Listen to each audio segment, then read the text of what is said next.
Hi, എല്ലാവർക്കും നമസ്കാരം. ഇത് നമ്മുടെ കടയ്ക്കൽ ദേവീക്ഷേത്രത്തിലെ പള്ളിയറ സമർപ്പണവുമായി ബന്ധപ്പെട്ടുള്ള പൂജകളിലൊന്നാണ് കേട്ടോ. അത് ദേവീക്ഷേത്രത്തിൽ രാവിലെ ഗണപതി ഹോമം, പിന്നെ കലശപൂജ, അങ്ങനെ ഒരുപാട് പൂജകളൊക്കെ കഴിഞ്ഞായിരുന്നു. അപ്പോൾ അതിലൊരു പ്രധാനപ്പെട്ട ചടങ്ങായിരുന്നു കാൽ കഴുകി ചൂട്ടെന്ന് പറയുന്നൊരു ചടങ്ങ്. അത് നമ്മുടെ ദേവീക്ഷേത്രത്തിൽ നിവേദ്യമില്ലാത്തതുകൊണ്ട് അവിടെ നമുക്ക് അന്നം കാര്യങ്ങളൊന്നും നടത്താനോ അങ്ങനെ ഇത് കൊണ്ട് കയറാനോ പാടില്ല.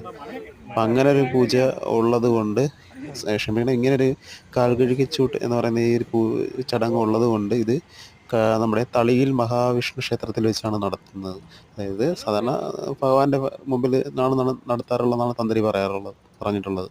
അപ്പം അതുകൊണ്ട് നമ്മുടെ തളിയിൽ വിഷ്ണു ക്ഷേത്രത്തിൽ വെച്ചാണ് ഇങ്ങനൊരു ചടങ്ങ് നടത്തിയത്. അതായത് അവരുടെ കാൽ 5 പേരുടെ കാൽ തന്ത്രി വെള്ളമൊഴിച്ച് ഇങ്ങനെ മന്ത്രങ്ങളൊക്കെ ചൊല്ലി കഴുകിയ ശേഷം അവരെ ഊട്ടുന്നൊരു ചടങ്ങാണ് കാൽ കഴുകിച്ചൂട്ട് എന്ന് പറയുന്നത്.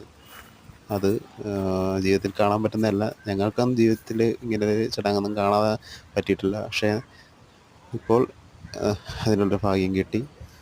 അതിൽ നടക്കുന്നൊരു ചടങ്ങാണ് ഇപ്പം നമ്മുടെ തളിയിൽ മഹാവിഷ്ണു ക്ഷേത്രത്തിൽ നടന്നുകൊണ്ടിരുന്നത്.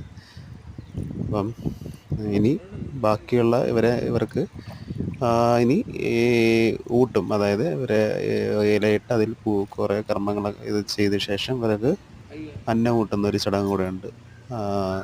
അതിൻ്റെ വീഡിയോ ഞാൻ അപ്ലോഡ് ചെയ്യുന്നുണ്ട്. അപ്പം എല്ലാവർക്കും നല്ലത് വരട്ടെ എന്ന് മനസ്സിൽ പ്രാർത്ഥിക്കുന്നു.